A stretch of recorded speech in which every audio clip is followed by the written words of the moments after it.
It's the Eagle Community Television Forum with your host, Gary Shorman. Hi everyone, it's the Forum on Eagle Television. Good to have you watching along.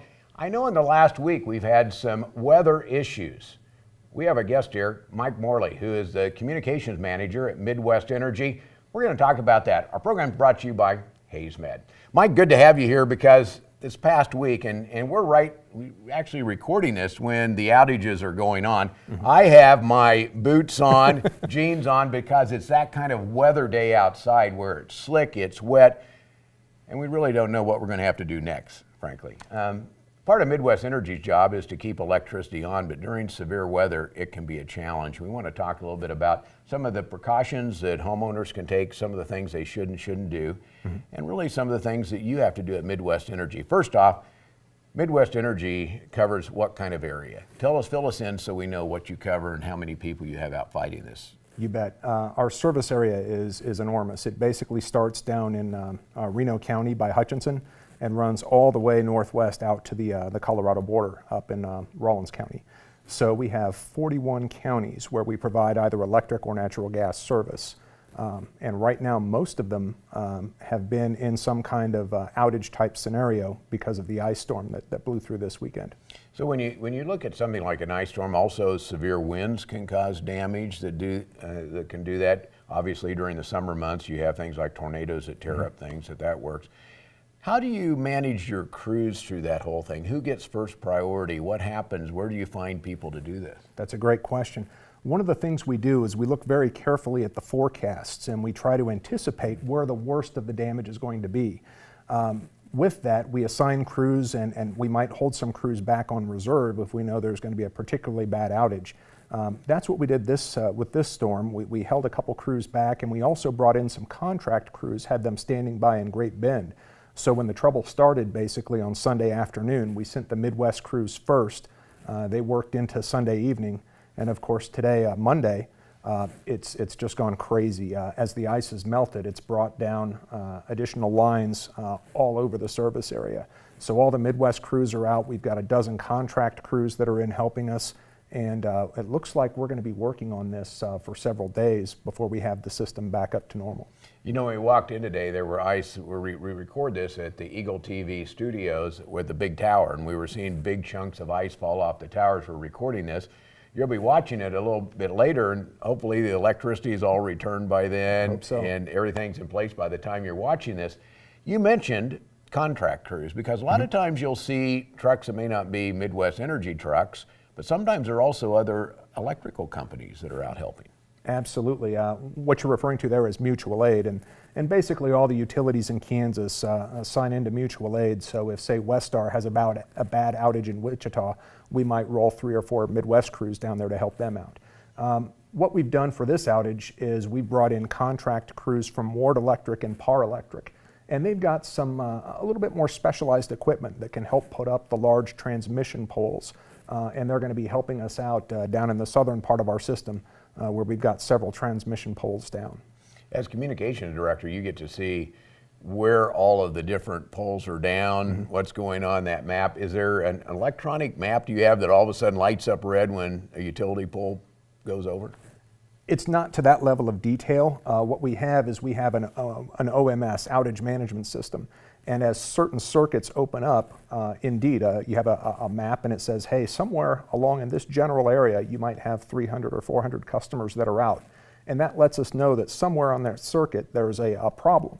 So the first thing we'll do is we'll send crews out to patrol the lines to look for obvious things like breakage on a crossarm, or maybe a tree that's laying on some wires, or even a pole that's broken off. Once we find that, we make the repairs, we patrol the rest of the line, and then we energize that line. That's interesting. When you said this sounds really simple, but my Christmas tree has that problem. One bulb goes out and the whole section is gone. That sounds a little bit like what you have to find is isolate that one issue and then repair that to get everybody back up. That's exactly right. What you want to do is you want to find where the issue is, make the repairs as quickly and safely as possible, and get that back online. In this particular outage, we're looking at, if you can imagine, hundreds of bulbs on your tree burned out at once. We have 50,000 electric customers throughout our system. And as of right now, a Monday afternoon, we've got about 8,500 folks without power. So it's a significant part of our customer base that's without power this afternoon.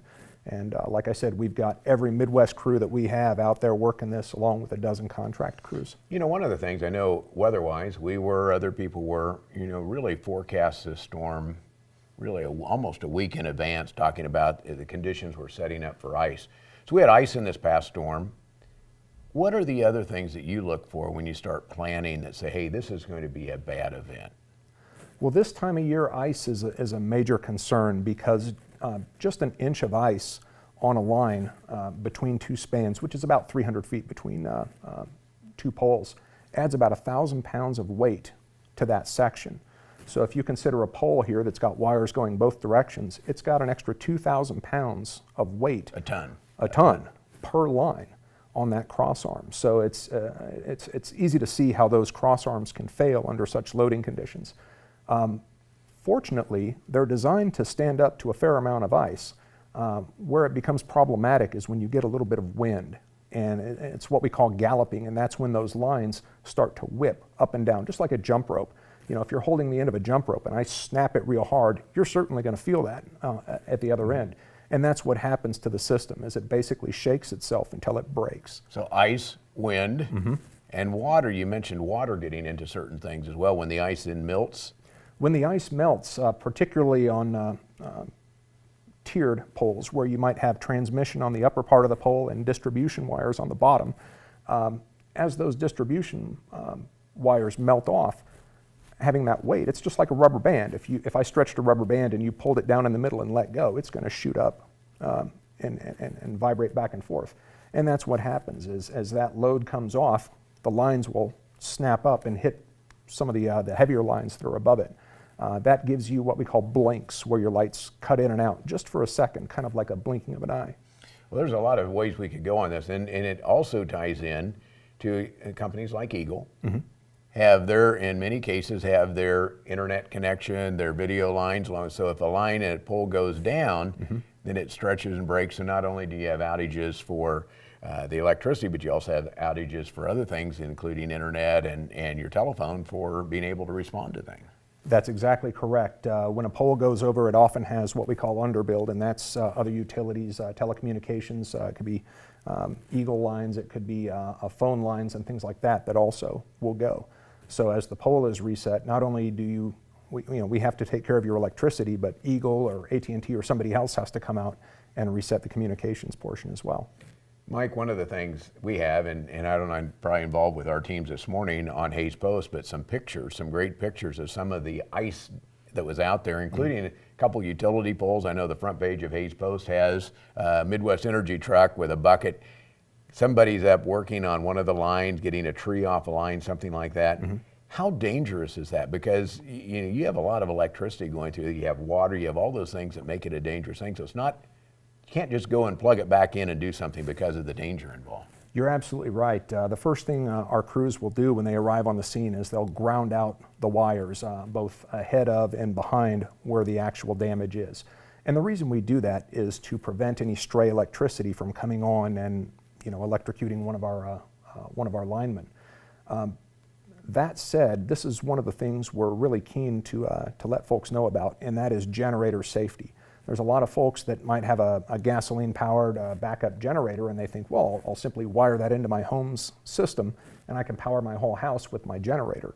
Well, while your generator might be able to take that load, if there's no switch to disconnect between your home and the wire, that electricity goes right back out onto our system.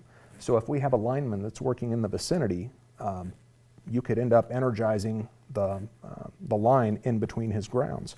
And that's bad. So something that's out there, and I was out at one store over the weekend when this was going on, and there were generators going out the door there, and it does something to keep in mind. You can't just plug that into your outlet, expect it to energize your house, because it could energize and really be dangerous to somebody downstream. And also burn your house down, because the home's electrical That's another system, bad thing, Mike.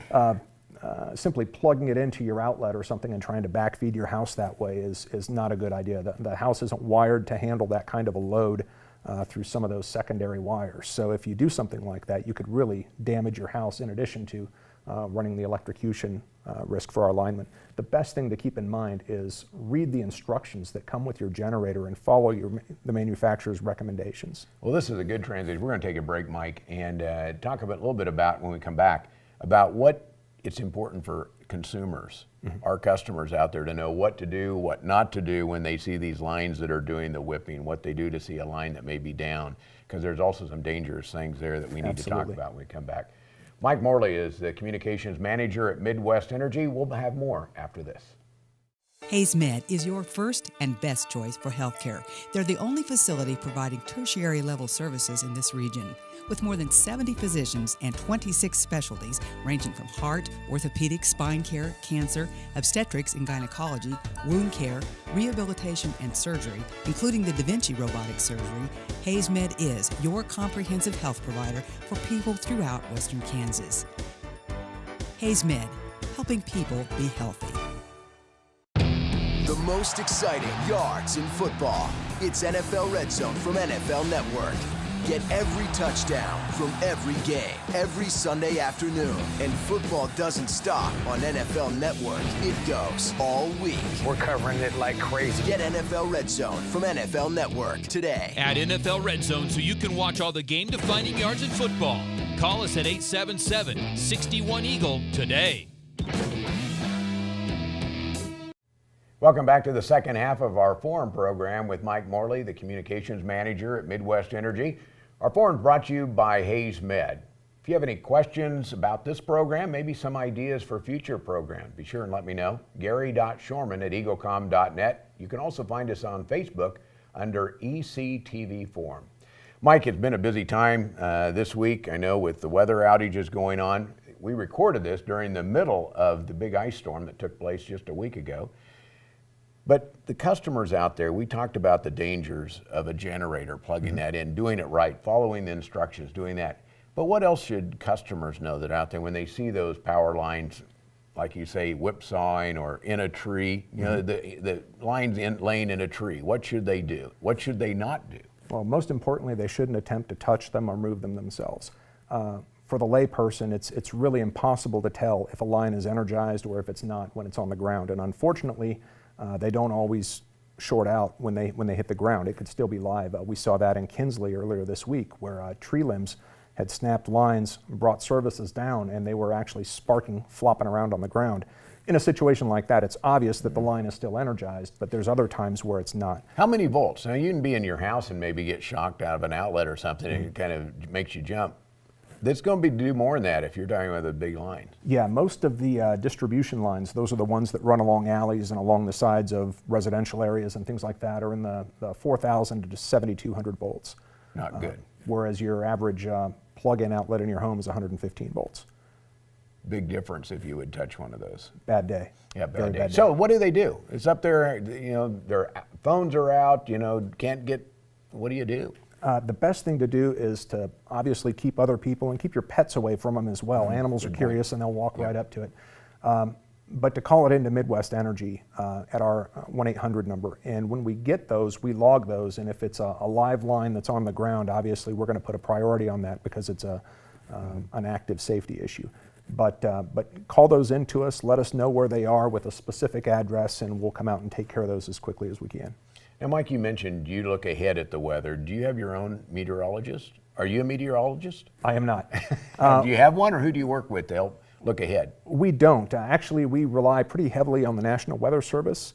And there's also a couple tools out there that were created by linemen who work with the Weather Service in terms of ice accumulation and things like that. So it's a little bit more detailed forecast where they try to look at how much ice is going to form in certain areas, how much wind is going to come, and what the likely impacts are to electric systems.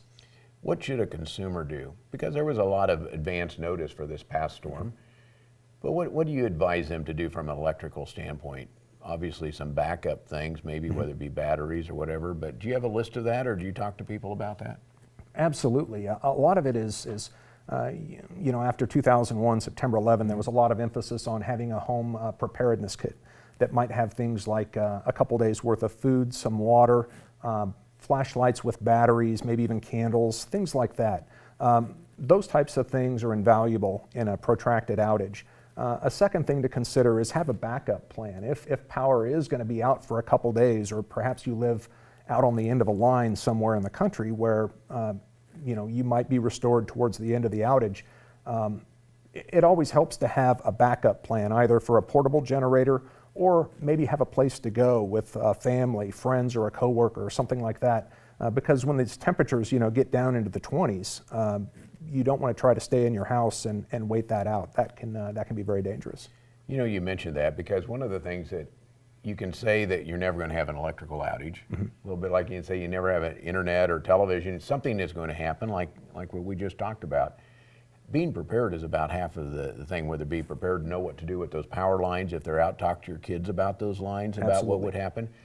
Because I don't think you can guarantee, I know we can't, that there's not going to be severe weather, whether it be tornadoes or more ice storms yet this year. Absolutely.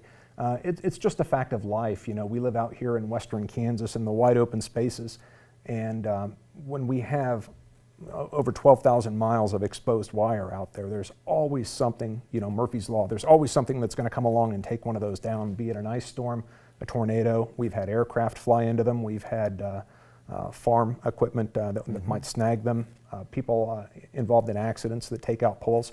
Any number of reasons can cause an outage. So it's always best, like you said, to be prepared, plan a little bit ahead, and plan for those types of outages so when they do happen, it's not overwhelmingly inconveniencing. Now you mentioned that this past outage that we're going through right now is 8,500 customers are out of service. How do you find out what's going on, whether it is a service issue? Does the number fill you in on where you are, where the outages are, or is it better to go online and find that out? It's probably best to go online and find that out. We have an outage map on our website at mwenergy.com, and you can click on Report an Outage, and you can see almost in real time. It lags by a bit, but you can see all the areas where the outages are, and like right now, you'll see most of them are in the southern part of our system. What it does not give you, unfortunately, is an estimated restoration time, and that's something we just don't know because we have crews that are out there working, say, on a mile-long stretch of line. They might find additional damages as they're out there working that could, of course, extend that outage. So. Well, we'll keep our fingers crossed every time those storms go through. Mike, is there a place somebody can get a hold of you if they have any questions about Midwest Energy? Absolutely. You can always call us at 1-800-222-3121, and that's a line that we keep manned 24 hours a day. Is there anything else our viewers need to know before we leave? Stay safe, do your best to stay warm, and we'll be out there working until we get all these wires back up and the system back to normal. Well, I can see that, and you guys do a terrific job of being out there. You can't do the impossible, but you do the best job you can. I've seen that with your truck and the people that you have. Some of the linemen we have out there are just absolutely incredible, Gary. They'll work 12, 14 hours in conditions like this. They'll go home for a couple hours of sleep, and they'll be right out the next day for another 14 or 16 hours. And you say that in conditions like this, like what we're working on right now, again, it's a week ago when viewers watch this program, but it's ugly out there. Oh, it is. It is. The one thing we've been blessed with in this storm is not a whole lot of wind. That always makes things, that adds a level of misery when you're out there working on the lines. So we'll pray that the winds stay down until we get the restoration complete, and we'll go forward from there. Well, Mike, thanks for taking time out of your day, because I know you're busy answering questions from media like Hayes Post and others like that. Sure. But appreciate the work you're doing, and thanks to you and your team for taking care of us during the storm. Our guest is Mike Morley, who's the communications manager at Midwest Energy. Thanks for watching the Forum here on Eagle Television, brought to you by Hayes Med and Eagle Communications. Our community connected. It's a beautiful day in our super high-speed internet great customer service neighborhood. Like you, this is where we live. In fact, our company is employee-owned, so it's our goal to improve the quality of life for everyone in our community by delivering faster, more reliable internet, clearer, more feature-laden phone service, quality TV channels, all with the level of customer service you'd expect from people who are your neighbors. Eagle Communications, our community connected.